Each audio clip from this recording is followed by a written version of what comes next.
반갑습니다. 3월 9일 수요일 매일 아침 묵상입니다.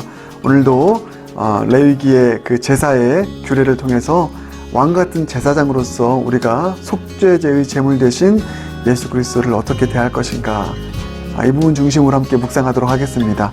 레위기 6장 24절부터 7장 10절까지인데 오늘은 24절부터 30절까지만 읽도록 하겠습니다. 속죄제에 대한 추가 규정만 오늘 함께 다루도록 하겠습니다. 24절부터 30절까지 함께 읽겠습니다. 살아계신 하나님의 말씀입니다. 여호와께서 모세에게 말씀하여 이르시되 아론과 그의 아들들에게 말하여 이르라. 속죄제의 규례는 이러하니라. 속죄제 제물은 지극히 거룩하니 여호와 앞 번제물을 잡는 곳에서 그 속죄제 제물을 잡을 것이요, 죄를 위하여 제사 드리는 제사장이 그것을 먹되 곧 회막들 거룩한 곳에서 먹을 것이며, 그 고기에 접촉하는 모든 자는 거룩할 것이며, 그 피가 어떤 옷에든지 묻었으면 묻은 그것을 거룩한 곳에서 빨 것이요, 그 고기를 토기에 삶았으면 그 그릇을 깨뜨릴 것이요, 유기에 삶았으면 그 그릇을 닦고 물에 씻을 것이며, 제사장인 남자는 모두 그것을 먹을지니 그것은 지극히 거룩하니라. 그러나 피를 가지고 회막에 들어가 성소에서 속죄하게 한 속죄제 제물의 고기는 먹지 못할지니 불사를 지니라. 오늘 계속해서 이 제사에 추가된 규정들에 관한 말씀 이어지고 있습니다. 오늘은 24절부터 30절까지가 속죄제에 대한 추가 규정인데요. 이 추가 규정은 제사장 입장에서 제사장이 이 제사를 어떻게 다룰 것인가에 대한 부분에 있어서 추가 규정이라고 했습니다. 오늘 이 속죄제에 대한 추가 규정 함께 살펴보기 원합니다. 무엇보다 이 부분입니다. 제사장이 이 속죄 제물로 드려지는 이 제물을 어떻게 처리할 것인가, 이 부분입니다. 이 부분에 대한 추가 규정을 함께 살펴보기 원합니다. 여러분, 크게 두 가지입니다. 이 속죄제 제물로 드려진 것을 어떻게 처리할 것인가, 두 가지 기억하십시오. 먼저는 먹으라입니다. 먹으라. 두 번째는 버리라입니다. 자, 먼저 이 먹으라에 대한 부분 함께 살펴보겠습니다. 그게 26절이죠. 이렇게 나와 있죠. 죄를 위하여 제사를 드리는 제사장이 그것을 먹되, 이렇게 나와 있습니다. 이 속죄 제물로 드려지는 이 제물을 제사장이 먹으라고 말씀하고 있습니다. 이 속죄 제물을 먹는 이유는, 1차적인 이유는 이것이죠. 제사장들의 생계를 위함입니다. 제사장들은 바로 드려지는 제물을 통해서 먹고 또 생계를 유지할 수 있도록 하나님께서 조치하셨다는 것이죠. 여러분, 이것이 가지는 아주 중요한 영적인 의미가 있습니다. 이것을 여러분, 오늘날 목회자들을 교회 헌금으로 다 도와줘야 돼, 이렇게 꼭 적용할 필요는 없습니다. 오늘날 목회자와 제사장은 다르니까요. 근데 이것보다 더 중요한 의미는 이것입니다. 우리 모두가 다 왕같은 제사장인데, 우리가 생명을 얻고 더 풍성하게 우리의 삶을 살아가게 되는 것, 그러니까 제사장이 이 음식 통해서 살잖아요. 그러니까 우리가 생명을 얻고 풍성하게 살아가는 것은 바로 우리를 위해서 제물 대신 예수 그리스도를 통하여서 우리가 사라지게 되고 풍성한 삶을 누리게 된다라고 하는 것입니다. 우리의 영혼과 우리의 삶이 은혜로 살찌우게 된다는 것이죠. 무엇을 통해서요? 제물 되시는 예수님을 통하여. 그래서 요한복음 10장 10절 말씀, 제가 참 좋아하는 말씀이고 복음의 정수가 담긴 말씀인데 이렇게 말씀하시지 않습니까? 내가 온 것은 양으로 생명을 얻고 더 풍성히 얻게 하려 함이라 말씀하십니다. 예수님이 오신 목적이 이것입니다. 제물로 드려진 예수님을 통해서 우리는 생명을 얻습니다. 할렐루야. 그리고 더 풍성히 얻게 되는 것입니다. 마치 이 제사장이 제물로 드려진 고기를 먹고 생계를 유지하고 또 삶을 살아가는 것처럼 이와 같은 일들이 우리 가운데 있게 되는 것이죠. 여러분, 그렇습니다. 예수님이 우리의 생명이십니다. 또 예수님이 우리의 삶을 풍성하게 만들어주시는 그런 생명의 원천, 풍성함의 원천이 되는 줄 믿습니다. 그 예수님을 통하여서 오늘도 여러분의 영혼이, 여러분의 삶이 살찌우고 풍성함을 누릴 수 있는 은혜 누릴 수 있길 주님의 이름으로 축복합니다. 예, 그런데 26절 계속 볼까요? 뭐라고 나와 있죠? 이 제물을 먹되 뭐라고 나와 있습니까? 곧 회막들 거룩한 곳에서 먹을 것이며 나와 있습니다. 예, 지정된 장소, 회막 밖이 아니라 회막들 거룩한 곳에서 먹고요. 또 누가 먹습니까? 제사장이 먹어야 된다는 것입니다. 예, 여러분 이것이 가지고 있는 일반 백성은 먹지 못한다는 것이죠. 그러니까 이것이 가지고 있는 아주 중요한 의미가 있죠. 다시 한번 이 제사장을 목회자에게만 딱 적용해서는 안 됩니다. 우리 모두가 다 왕 같은 제사장이라고 하는 측면에서 우리가 먹어야 되는 것이죠. 여러분 이것은 이 제사장은 어떤 사람입니까? 거룩하게 구별된 사람이고 거룩을 위해 살기로 결단한 사람입니다. 그래서 언제나 자신을 흠없고 순결한 자로 그렇게 주님께 드려야 되는 자가 제사장이죠. 그리고 사실 그게 우리의 삶인 것입니다. 여러분 이 거룩하고 순결한 예수님의 그 제물을 누가 먹습니까? 거룩을 위해서 구별된 자들, 또 거룩하게 살기로 결단한 그런 왕 같은 제사장들이 취할 수 있고 먹을 수 있는 일이라는 것이죠. 어떤 죄의 모습 그대로, 어떤 불결한 모습 그대로 아무런 생각 없이 그렇게 그 거룩한 제물을 대해서는 안 된다라는 것입니다. 여러분 이것을 우리가 어떻게 적용할 수 있을까요? 저는 바로 떠오른 것이 바로 이 성찬이었습니다. 이 성찬은 무엇입니까? 예수 그리스도의 살과 피를 먹고 마시는 것입니다. 그 제물 대신은 예수 그리스도를 우리가 대함을 통하여서 그 안에서 우리가 또 회복되어지고 용서의 은총을 경험하고 또 순결과 거룩으로 나아가는 복음의 능력을 경험하는 것이 바로 성찬입니다. 이게 적용되더라고요. 그런데 여러분 이 성찬을 누가 대하라고 권면하고 있습니까? 아무리 우리 모든 이 교우들 가운데서 예수님을 믿는다고 고백하는 자들이 이 성찬을 대할 수 있지만 꼭 이렇게 권면하거든요. 다음 주에는 성찬이 있습니다. 예수님의 살과 피를 대하는 시간입니다. 특별히 이번 한 주간은 더욱더 순결하고 또 더욱더 거룩하고 또 참여하는 심령으로 그렇게 깨끗하게 한 주간을 보내십시다. 혹시라도 치명적인 죄를 범한 사람이 있다면 이번에 성찬을 하는 것을 스스로가 금해 주십시오. 이렇게 권면을 합니다.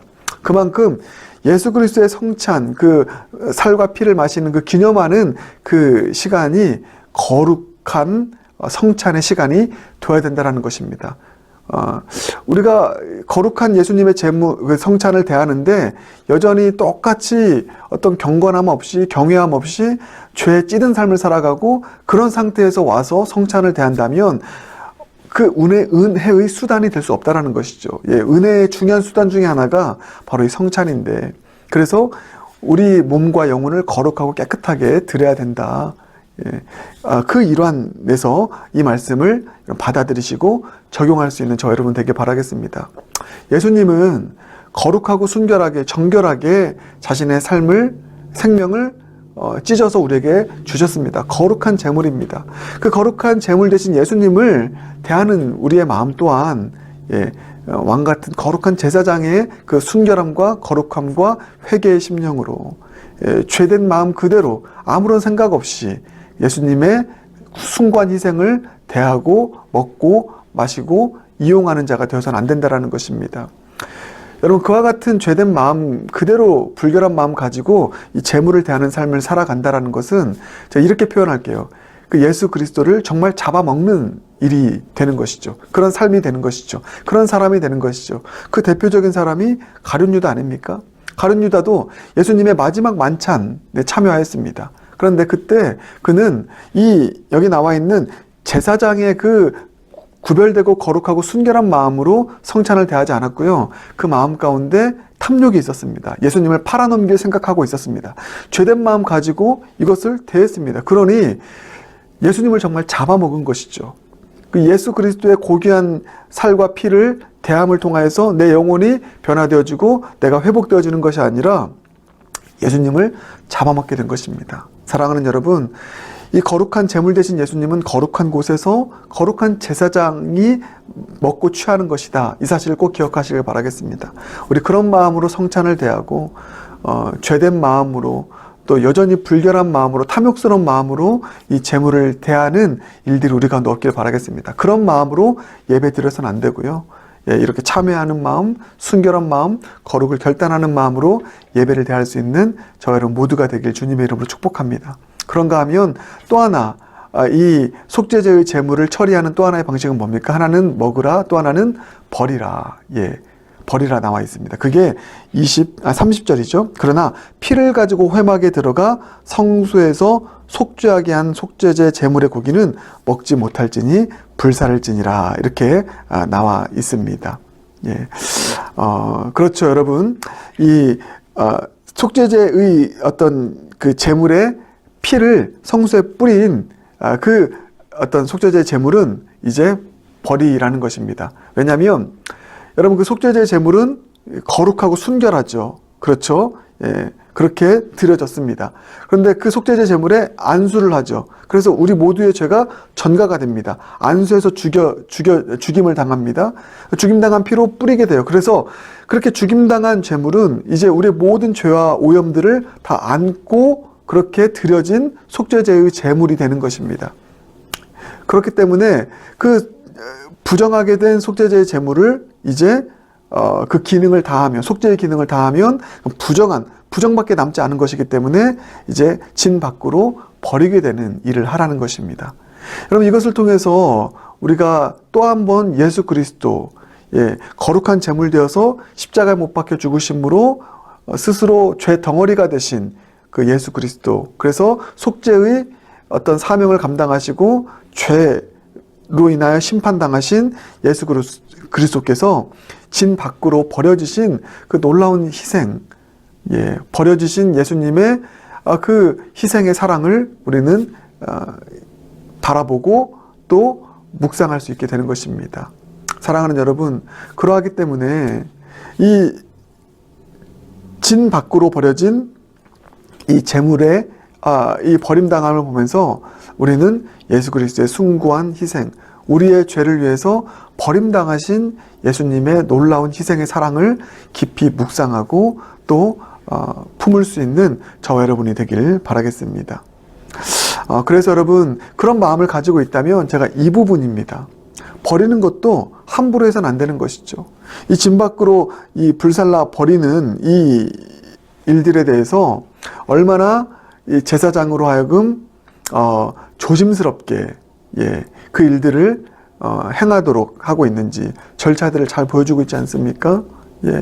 진 밖으로 버려졌다라고 하는 것은 여러분 쓸모없어서 버려진 것이 아닙니다. 다시 한번 숭고한 희생입니다. 우리 때문에 버려지신 것입니다.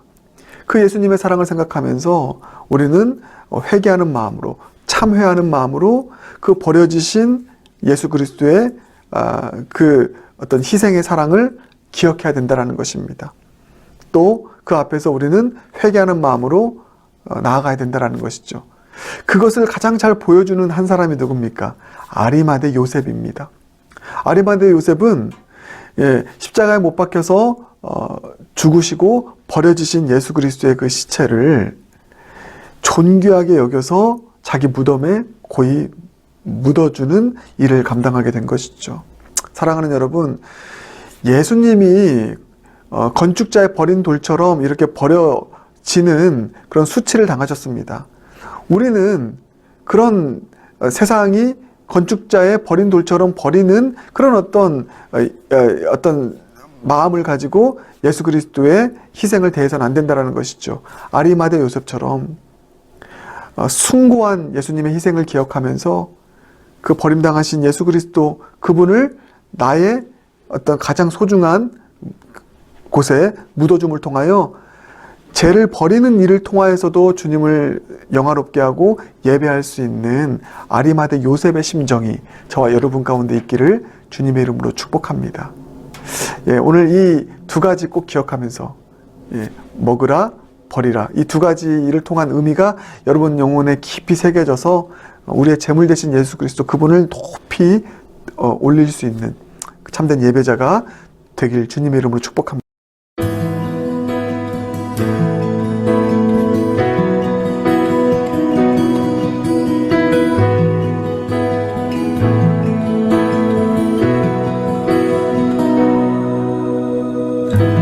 주를 위해 버림받으신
날 위해 죽으신 주